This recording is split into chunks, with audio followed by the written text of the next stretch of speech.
കഴിഞ്ഞ കൊല്ലം നമ്മുടെ ലാലേട്ടന് ദാദാ സാഹിബ് ഫാൽക്കെ അവാർഡ് കിട്ടി. 2019 സൂപ്പർ സ്റ്റാറിന് കിട്ടി. 2018 മിസ്റ്റർ അമിതാഭ് ബച്ചന് കിട്ടി. പക്ഷേ എലിജിബിലിറ്റി ഉണ്ടായിട്ടും ഈ അവാർഡ് കിട്ടാതിരിക്കുന്ന ഒരാളായിട്ട് എനിക്ക് തോന്നിയത് ഉലകനായകൻ കമൽഹാസനാണ്. Acting, dancing, singing, direction, producer, prosthetic makeup, അങ്ങനെ സിനിമയിലുള്ള ഉടനീള മേഖലയിലും കൈവച്ചൊരു മനുഷ്യൻ. ദശാവതാരം ഇറങ്ങിയപ്പോൾ തന്നെ ഇന്ത്യൻ സിനിമ മൊത്തം തിരിഞ്ഞു നോക്കിയ ഒരു വ്യക്തി.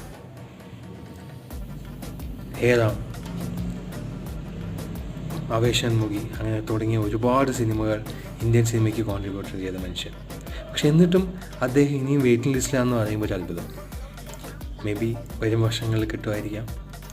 പക്ഷെ എന്നിരുന്നാലും അദ്ദേഹത്തിൻ്റെ വർക്ക്സും സിനിമയും എനിക്ക് ഒരുപാട് ഇഷ്ടമാണ്. നിങ്ങൾക്ക് ഈ കാണുന്ന എല്ലാവർക്കും അത് ഇഷ്ടമാണെന്ന് എനിക്ക് വിചാരിക്കുന്നു.